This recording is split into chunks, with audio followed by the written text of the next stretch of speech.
Why would someone become Jewish, especially now, with all of the challenges dealing with what's happening in Israel and with the Palestinians, what's happening on college campuses, the rise in anti-Semitic incidents, all of the tension between different Jewish communities and different Jewish denominations and approaches to Jewish identity?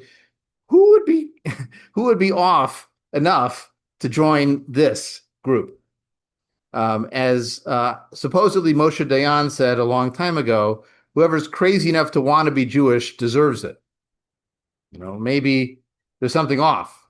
You should investigate why someone wants to be Jewish. But a lot of people do, and increasing numbers of people are becoming Jewish, even over the last 5 to 10 years. Well, here are some of the reasons people give when they are asked, why are you becoming Jewish? One of the answers is, I want to go back to the original monotheism. If Christianity presents itself as monotheism 2.0 and Islam is monotheism 3.0, some people want to go back to 1.0, the original monotheism, the root of the other two monotheistic faiths in the world. And so they want to go back to something in a very religious way. That's their attraction to Judaism, is this purified version of monotheism. For some people, they choose to become Jewish because of a marriage or a partnership.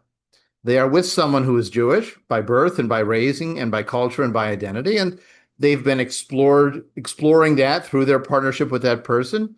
Maybe if they're creating a family together, they want to have one family identity for the household and not have, to deal with a variety of cultures or traditions in the household. Or maybe over time they've been exposed to this identity, culture, community, and they really like it. And so they've been attracted into Judaism through their romantic and life partnership. Of course, you're no longer required to convert in many liberal Jewish denominations. It's much easier to find a rabbi to do a wedding for you than it used to be. When our Rabbi Emeritus, Daniel Friedman, was working in the 70s and the 80s, he was one of the only rabbis in the entire Metro Chicago area who would marry someone Jewish to someone who was not Jewish. And if you didn't particularly want Rabbi Friedman's style of wedding, or you wanted to do it in your home synagogue, your partner had to convert, even in Reform Judaism for quite a long time, certainly for a conservative or Orthodox ceremony. And so some of those conversions were required, but now there are many rabbis. I'm much less busy than Rabbi Friedman. He did sometimes 20 weddings in a weekend. I might have two in a busy weekend. So it's a very different world out there. There's a lot more options. You don't have to convert to get married. And in fact, even 5, 10 years ago, the majority of people becoming Jewish were not doing it because they were getting married. It might have been the aftermath of being married and maybe 10 years later, but in many cases, they were single people converting for other reasons than a partnership. Sometimes a person decides to publicly identify as Jewish because they are rediscovering their family heritage.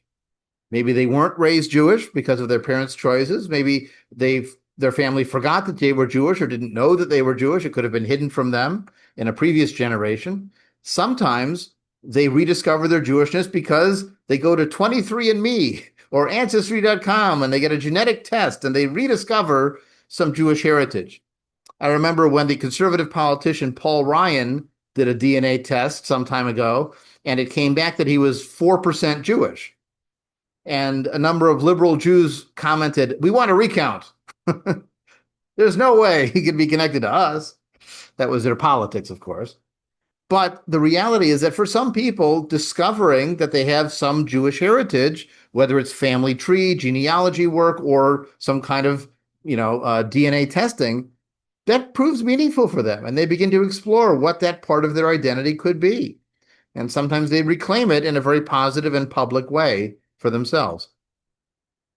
Sometimes there are people with zero Jewish heritage, 0.0 on the DNA testing, but they simply have an affinity for Jewish culture and their experience of Jewish community. Maybe they value what they understand as Jewish ethics.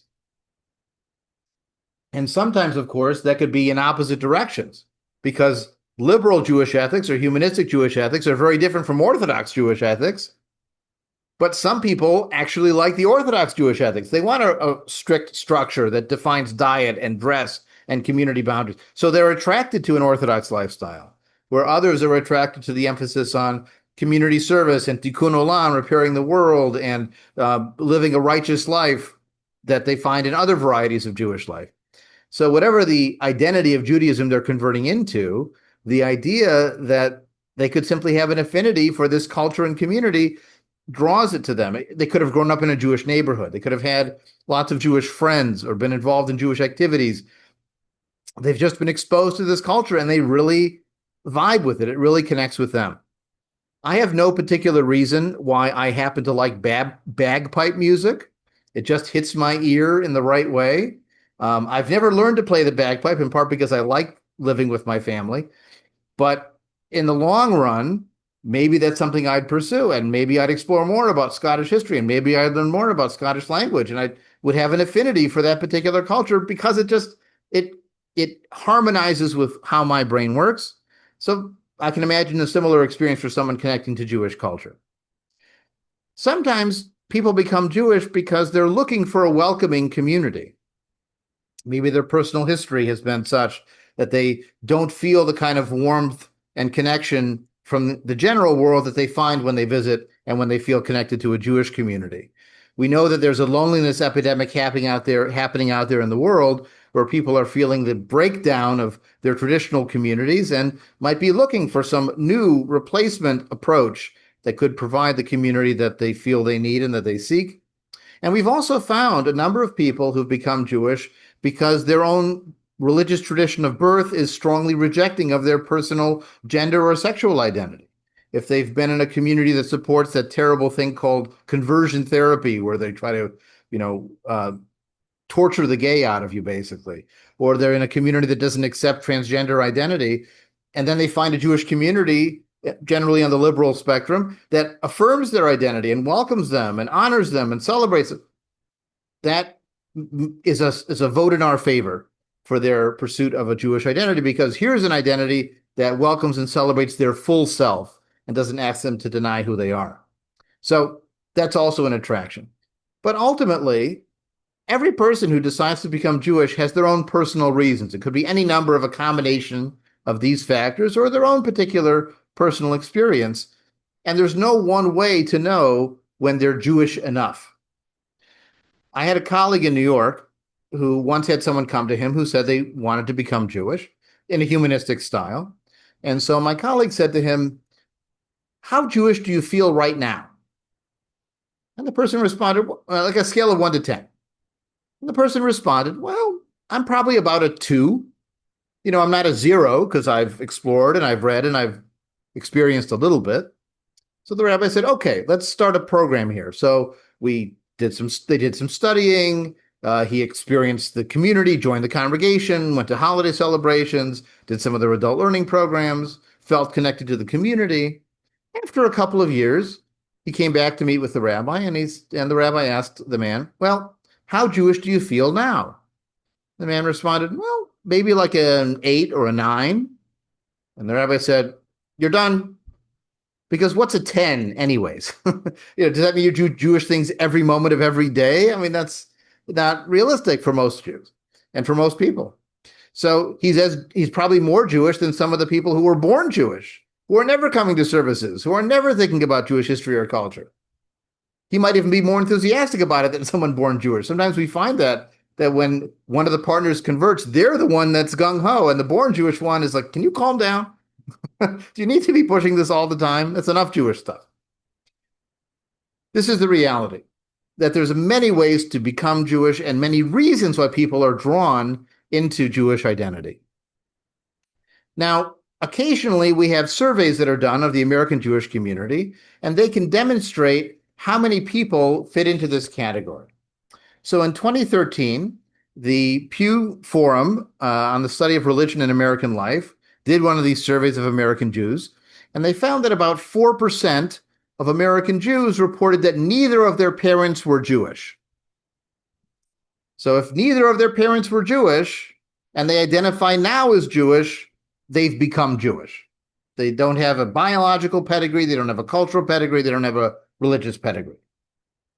Although there were some people who reported having had one Jewish parent, but not having been raised Jewish at all. They could have been raised nothing, fully secular. They could have been raised in another religion, even though they had a Jewish parent. And then later in life, that Jewish part of who they are became a prominent part of who they are. And so similar kinds of groups were studied in the 2020 study of Jews done by the Pew Forum, the Pew Research Center, rather. And so here's an example. In this chart, let me zoom in a little bit so you can see it a little bit better. Here you have, look at the net Jewish. That's overall, how are Jews identified? So 73% identified as Jewish by religion, 8% say they were Jews of no religion, 5% are involved in another religion, but still identify as Jewish aside from religion, so they could be culturally Jewish, but involved in Buddhism or Unitarianism or something else, and had Jewish parents. 10% said they were, this is about being raised, 10% were not raised as Jewish in any way, but had Jewish parents. So that's the raised secular, raised nothing. And then 5% report no Jewish upbringing at all, and no Jewish parents, right? So you've got 10% who were not raised Jewish, but are identifying that way today, and another 5% who are fully becoming Jewish. And when you break that down by denomination, I found this really interesting. Most Jewish Jews say they have two Jewish parents. Some it's only the mother, some it's only the father, some it's both. But then again, that category of neither is 5%. But notice by denomination, 6% of the Jews who identify as conservative have no Jewish parents. They were not raised Jewish. 6% of those part of the Reform movement have no Jewish parents. That means 1 out of every 20 Reform or conservative Jews are Jews by choice, is sometimes the language that's used, or the people who became Jewish. Occasionally they're called new Jews. We haven't come up with a consensus of what to call people who were not raised Jewish but are Jewish now. Of course, one answer is just Jewish, because that's who they are now. Now, this wave of people becoming Jewish is particularly challenging for humanistic Judaism. Why? Well, we certainly are not going to attract the people who want to go back to the original monotheism, because that's not who we are. That's not how we do Judaism. And for people who are looking for a clearly defined and with lots of rituals religious identity, well, that's not what we do either, because for us, our Jewishness is a cultural identity. It's connecting to family heritage and history and language and food and all of those multivariate aspects of Jewish civilization. But that raises a challenge. Can you become another ethnicity? If I pursued my bagpipe passion, at some point, would I call myself Scottish? Well, remember the case of Rachel Dolezal, the woman who claimed to be black but wasn't. We have this word for it now. It's called cultural appropriation. And people are very nervous about culturally appropriating other identities. There's the self-questioning of, am I really authentic in doing this? Or is this wrong for me to claim this identity without having this biology and this family history? And you'll get people who try to police the ethnic boundaries.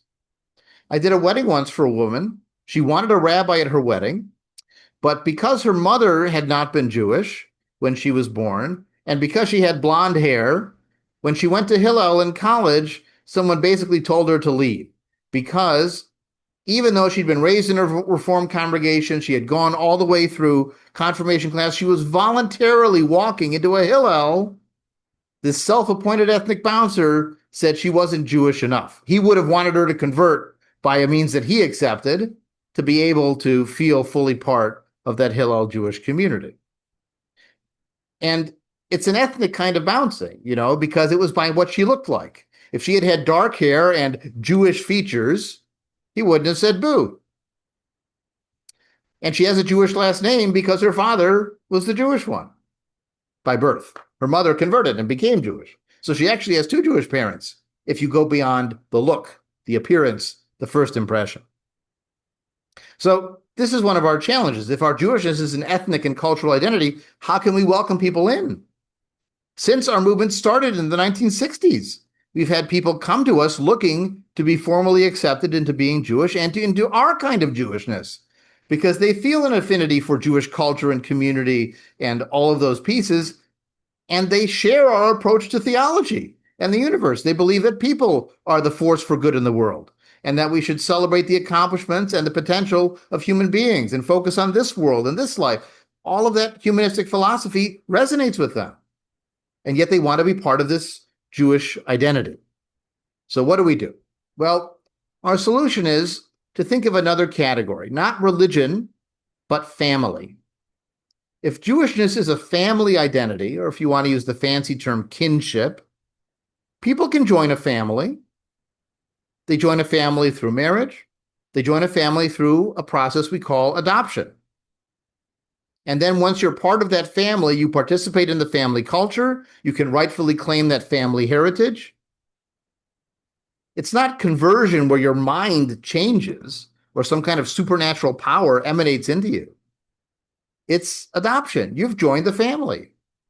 In some ways, it goes two directions. You've adopted the family, and the family has adopted you. Or if you want another metaphor, you can think about naturalization. I can't become biologically Scottish, but I could certainly become naturalized into Scottish language and culture and community, right? And so someone can become naturalized into the Jewish family, where they learn our language and learn our history and learn our jokes and learn our recipes. And then they're part of the family tradition and they're part of the family tree, and it's who they are. Now, who was the first person to become Jewish? It depends on what you mean by Jewish, of course. In the mythological past, in the Torah, people often claim Abraham as the first Jew. And of course, his descendants as the ancestors of the Jewish people. That's a family identity, by the way. If you want pedigree for our claim of family, go back to Abraham, and it's a family connection. And it even describes in rabbinic commentary on the Abraham story, there's an odd usage where it says Abraham and his wife and his children and all the people that they had made in Haran moved down into Canaan. What does that mean, the people they made? I mean, you could say the servants they added to the household, but the rabbis interpreted that as the people they made Jewish, the people they brought in to this identity. The idea of the open tent of Abraham also extends to an open tent approach to Jewish identity and boundaries. You could draw the line and say that the grandson of Abraham, the great-grandson of Abraham, whose name is Judah, he's the ancestor of the Judeans. And the Judeans are where the word Jew comes from. In Hebrew, Yehudah is Judah, Yehudi is Jewish. Of course, it gets complicated because Joseph, who is a brother of Judah, right, one of those 12 brothers, sons of Israel, Joseph is sent into Egypt as a slave. And when Joseph's in Egypt, he marries the daughter of an Egyptian priest. Well, there are three possibilities to explain that. One is he actually married the daughter of an Egyptian priest. Two is that he converted her when they got married. I don't know where he found a rabbi in Egypt, especially since nobody knew he was Jewish, but whatever. He converted her in some way, so she was now Jewish and not outside. So that might be the first person to become Jewish. Or option three to explain that, there's a whole midrashic, like soap opera story where actually one of his brothers fathered a daughter with someone else. Oh, no, sorry, not his brother. His sister, Dinah, fathered a daughter who was then given up for adoption with a special amulet. And then when she showed up in Egypt with the amulet, he knew it was related to him as his niece, so she was safe to marry, and that's how he married her. That's like the soap opera, all the dots connect. That's how the rabbis try to solve that dilemma. But there's other characters who marry outside people. Moses marries someone from Cush, from Ethiopia. So maybe someone marrying into the Jewish people becomes Jewish in some way. Or maybe the first person is described as living during the time of the judges. It's the character of Ruth. Ruth grows up in Moab, and she marries into a Jewish family. Now, it doesn't say anything in the story about conversion. Again, you want to insert rabbis in your commentary, you can do that to do the magic conversion, but it's not described as a conversion here at all. And then her husband dies, and her brother-in-law dies, and her father-in-law dies, and the only people that are left are Ruth and Orpah, her sister-in-law, and her mother-in-law, Naomi. The two daughters-in-law begin to bring Naomi home. Ultimately, Naomi says, go back to your people. Go home. What are you going to do? Wait for me to have new kids? Never going to happen. Go home and leave me. And here in chapter 1, we see in verse 14, they wept again. Orpah kissed her mother-in-law and left, but Ruth stayed with her.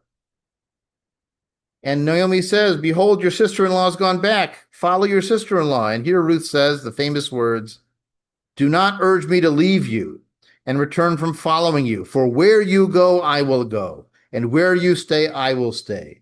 Your people will be my people, and your God, my God. Where you die, I will die, and there I will be buried. May Yahweh the God do so to me, and more also, if anything but death parts you and me. So this is often pointed to as a great moment of conversion, where she says, your people are my people, your God is my God. It's a twofold identity, peoplehood and religion and God belief. And yet, if you read through the rest of the book, you'll notice in the last verse of this chapter, so Naomi returned, and Ruth the Moabitess, her daughter-in-law, with her, returned out of the country of Moab. So, did Ruth convert? Well, maybe the God part, but the ethnic identity, there's still this resonance of Ruth the Moabite. Ruth the Moabite, her origin is still being mentioned. Now, of course, this is all based on the stories in the Torah, the Hebrew Bible, which are historical fiction, but not really history. If you want to think about real history and people becoming Jewish, you have to remember that being Jewish began as being Judean, being a national identity of a territory called Judah. And after the Babylonian exile, where the Judeans were taken off into Babylon and yet maintained some kind of Judeanness even outside of the land of Judea, that's where we get this shift to what you can call an ethno-religion, where it's a combination of religious belief and practice and identity with a peoplehood. Just like Ruth says, your people are my people, your God is my God, Ezra the priest, when he returns from Babylon, describes what he calls the holy seed as the people of Israel. And you can hear in that phrasing those two aspects, holiness, religion, seed, biology. So this ethno-religion becomes really the dominant style of Jewish identity. By the Roman period, we know that they are converting people to being Jewish, because when you look at the reported population estimates for that time period, it cannot have happened simply by biological reproduction. It had to be that they were drawing in non-Jewish people who were attracted to some of the ideas and some of the ritual practices of the Jewish religion as presented by the early rabbis. There are even people standing in the back of the synagogues called God-fearers who liked the ideas but didn't necessarily want to change their peoplehood identity, and also didn't want to have to undergo circumcision, which, if you're an adult man, is a real disincentive to joining a particular community. Now, this was an advantage, by the way, for early Christianity, because when Paul begins to travel around to all these synagogues, all the epistles, all these letters are to Jewish communities in these areas who've heard Paul preach. When he begins to travel, he has a real sales point, because you can get all the monotheism and get the efficacy of prayer without having to circumcise or follow dietary laws. So that's why Christianity takes market share from Judaism once it appears on the scene. Now, as Rabbinic Judaism developed after the Christian split, there were certain traditions that were attached to anybody who wanted to become Jewish. You had to be actually rejected 3 times and turned away, told no 3 times before you would be accepted into a process of conversion. The rituals marking the conclusion of that process of study and ritual practice included a kind of rebirth experience. You had to go to the mikvah, to the ritual bath, as if you were sort of reemerging from a womb, an amniotic sac. You also had the circumcision ritual. Even if you had been medically circumcised elsewhere, which wasn't done in the ancient world, but is today, there's still a ritual called chatafat damim, where you're drawing a little bit of blood, a kind of ritual recircumcision, so that it counts because you've said the blessings on it. If you didn't say the blessings, it's not about appearance, it's about the ritual factor of it. But in the ancient world, of course, this was also marking a end of one thing and the beginning of another identity. And you even received a new parentage.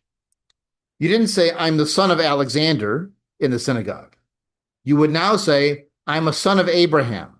I'm a daughter of Sarah, drawing back on that story of Abraham and Sarah creating these souls as they were migrating. So it again draws us back to this ethno-religious identity. You have to go through religious rituals, but you also receive a place in the family tree and connected by a son of Abraham. There's even a midrash, a rabbinic comment that imagines that all the souls of the converts are almost a reincarnation of souls that were present on Mount Sinai. They accepted the covenant even back then. It's almost a kind of Platonic way to explain, why do they like Judaism anyways?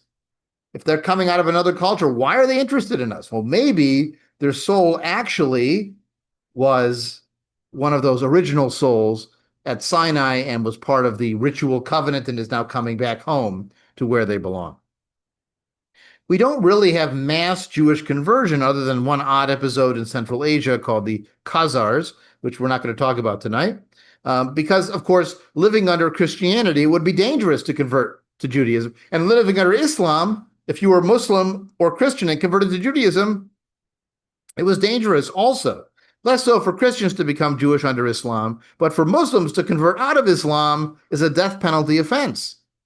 And so you didn't really have a lot of Muslims becoming Jewish. You had Jews becoming Muslim because there was an incentive system set up in a minor oppression to make that happen. But you didn't have mass conversions out of those religions into Judaism.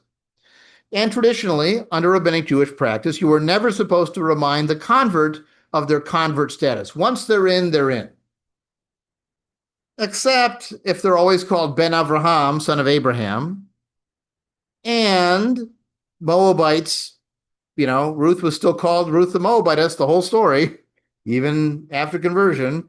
And a person who's converted is not allowed to marry someone who is a priest, and they are allowed to marry someone whose parentage is ambiguous or problematic. So there are still reminders occasionally of that convert status.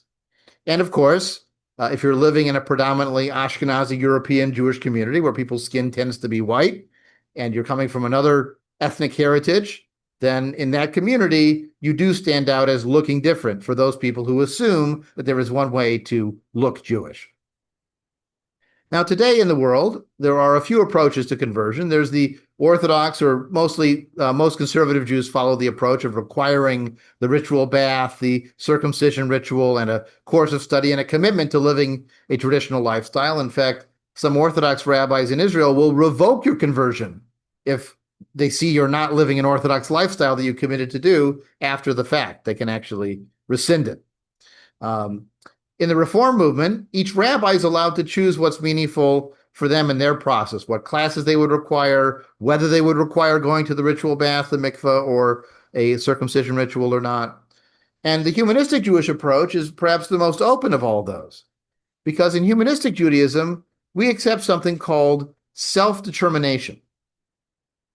So I want to share with you two examples that articulate this. The first is a statement that our movement issued in 1988, which was a declaration on who is a Jew. This was to deal with the circumstances of intermarriage and also the children of intermarriage and how they might identify, but it also touches on the phenomenon of people who want to become Jewish.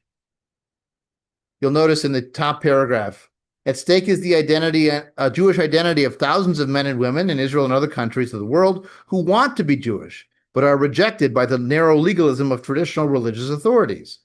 And we believe the survival of the Jewish people depends on a broad view of Jewish identity. We welcome into the Jewish people all men and women who sincerely desire to share the Jewish experience, regardless of ancestry. And so we are talking about full membership in the Jewish people. It's a world people with a pluralistic civilization of its own.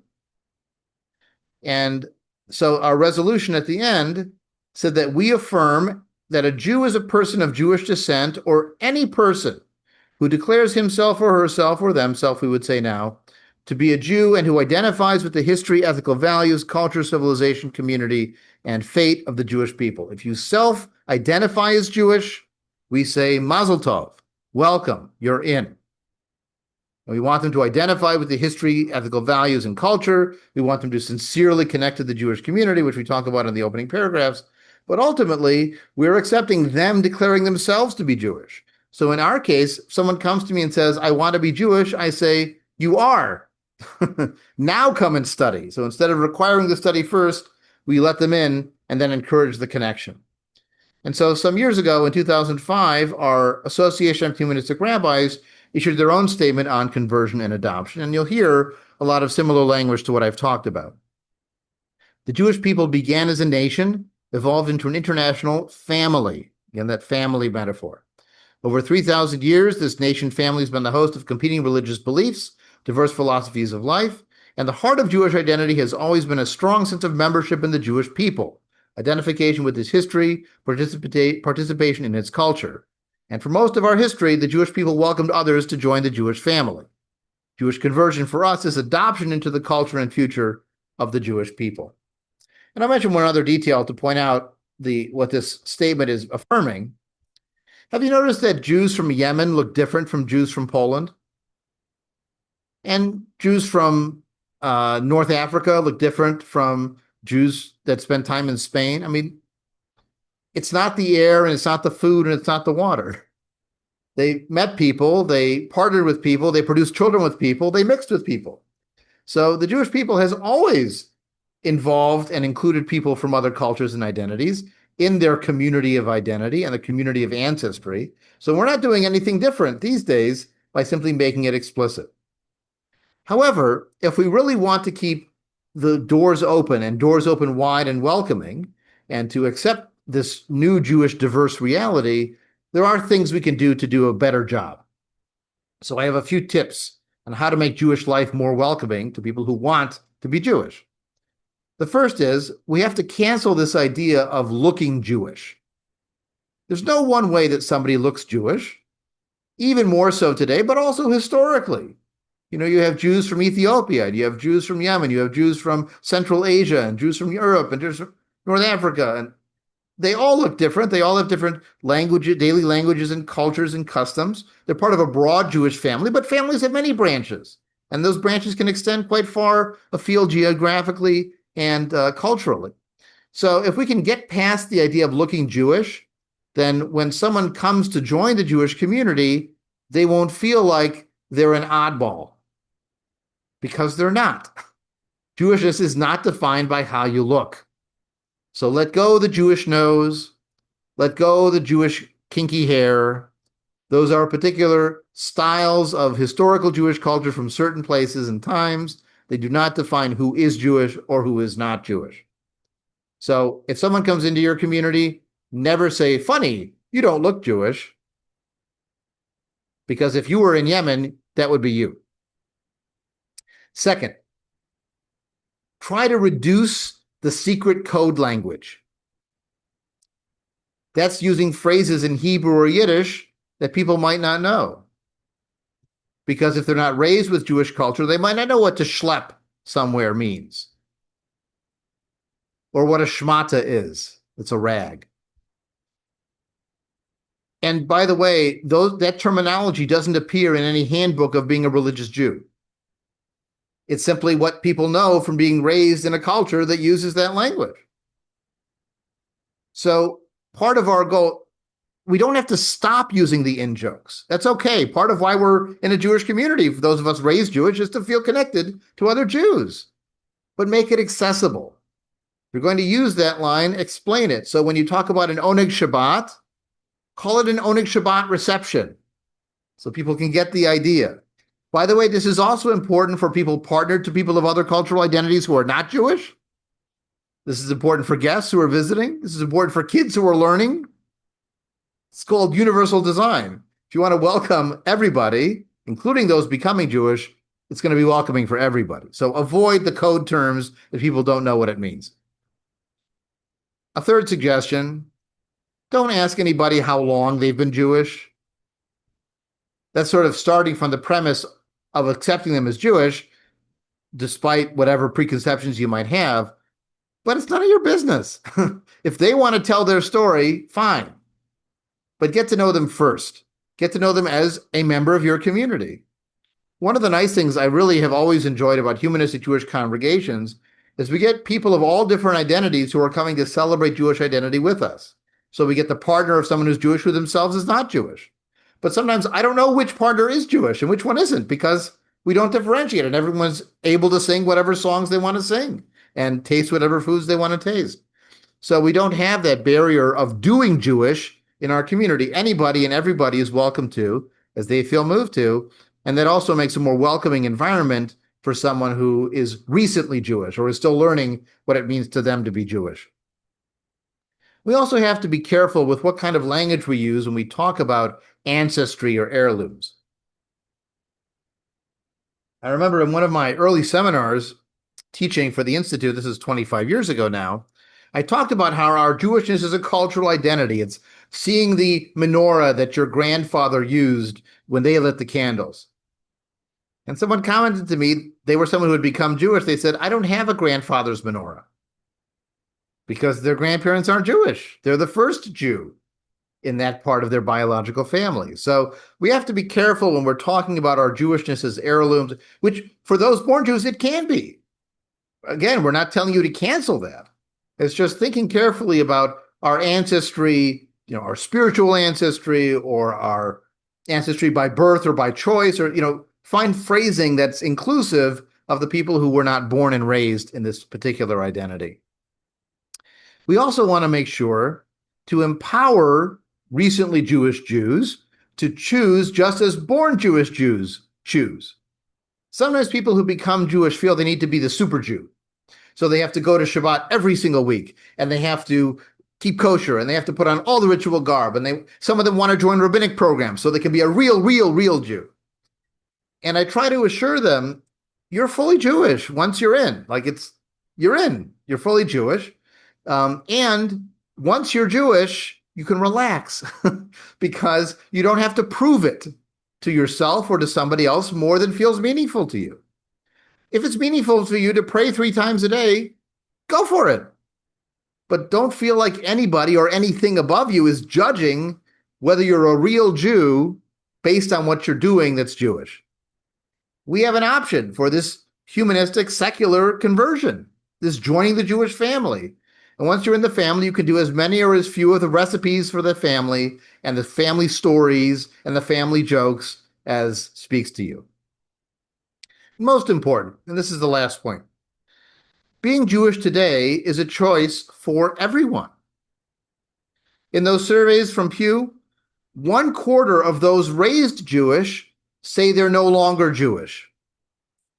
For some of them, they've become another religion. About 7% report converting out to another religion, but 17% have just become secular, non-religious, atheist.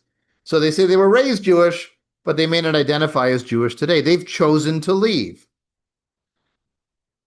In the United States, there are no ghetto walls. There are no legal barriers to leaving your Jewishness behind. And so some choose to become Jewish and some choose to stay Jewish. But on some level, we're all choosing Jewishness. In other words, we are the chosen people, not chosen by a God, but chosen by we Jews ourselves. In a child welcoming ceremony, when a new person has been born to the Jewish family, there's a traditional blessing that's offered is Baruch haba, or Barucha haba'ah for a girl. Blessed is the one who has arrived. And it's also the generic term for welcome, welcoming community or simply welcoming someone into your personal relationship. In Hebrew, you say Baruchim haba'im. Blessed are those of our Jewish family who have arrived and today are us, part of us. Well, I'd like to ask if you have any comments or thoughts or questions. I know I talked for quite a while, but I find it a really fascinating phenomenon that so many people have chosen to reconnect or connect with the Jewish heritage. And I feel like those of us who are part of an organized Jewish community have an obligation to make sure the doors are open wide for them. Um, a friend of mine, who is Lakota, um, shared maybe a month or so ago something that their uncle told them when they were young, and kind of talking about how some of their friends felt like, they weren't as indigenous as other people because they had a parent or a grandparent or somebody who wasn't indigenous. And the uncle said, "Well, let me ask you, if you walk into a store, do you ever leave half of you outside of the store? When you go to, a powwow, do you leave half of you at home? When you go to, a ceremony, when you go to school, do you ever leave part of yourself outside of that experience?" And they said, "Well, no, of course not." And he said, "Well, exactly. Whether or not your, your parent, your grandparent, whoever else, wasn't indigenous, you are still your whole self, and you are as valid a member of our community as, anybody else is." And I just really liked that kind of image of just the impossibility of walking into, a powwow or something like that, and checking half of your body at the door or something like that. It's just kind of a weird image that I think really helped um reconcile that tension sometimes, when it's like, well, if you look at my DNA report, it's like, well, I'm this percentage of this and this percentage of that and this person, so where do I belong? And it's just, I belong where I want to be and where I'm welcomed, and that's all that matters. Great. You sometimes get people who are annoyed at the term half Jewish because they say, which half? You know, inside, outside, left, right. But other people affirm the term half Jewish because they don't want to deny the other parts of who they are. So, we're part of the Jewish world that accepts being Jewish and not simply Jewish or. If you accept Jewish and other identities, then you don't have to deny part of your heritage or your ancestral heritage to feel connected to the Jewish family that you're part of now. Kate, please. I am someone who actually, I guess you could say, converted in or adopted in, whichever terminology anyone prefers. And first of all, I have to say that this particular community could not have been more welcoming and wonderful to me. I have no Jewish background whatsoever that I know of. I was raised by two non-Jewish parents in a very non-Jewish family, so far as I know. And I struggled a lot with that feeling of imposter syndrome of like I'm not a real Jew because I don't have that history. I don't have the heirlooms. I don't have, the favorite recipes from my mother and her mother and whatever else. And I've been working a lot on that, and I've come to terms with a lot of that, and I found that I can make those things in my own way. Like I have a Kiddush cup now that came from my mother, but it was a cup that is very special to our family just for a different reason initially, and now it's my Kiddush cup, and like that's very meaningful to me as someone who didn't think I was going to get to have stuff like that. Mhm. And like I figured out ways to make it mine and make it feel Jewish without having to feel that need to be, like Adam said, the super Jew who has to just like be performatively Jewish all the time to make sure everybody knows I'm a Jew and I really am Jewish for real. And it's been wonderful to be able to come to that sort of understanding. And I don't think I would have been able to do that if I had not been part of the humanistic tradition. It would have been a lot more difficult for me, let's say. And I really appreciate everything that humanistic Judaism in particular has brought to my own Jewish practice, if you want to call it that, and sense of Jewishness. And I I I absolutely am thrilled that I've been able to have such a wonderful experience because of it. Great. Thank you. I'll also mention that for many people, by the time they come to me to ask about becoming Jewish, they've been exploring the subject for a long time. They've been reading, they've been listening, they've been watching videos, they've been, sort of lurking in that internet sense of listening and watching from afar. So it's very rare that someone comes to me and says, what you're talking about sounds interesting. I would like to subscribe to your newsletter and become Jewish. Uh, they've had their own process and been exploring their identity for a while. So coming to talk to me is like step 7, or step 37 in that process. It's very rarely step number 1.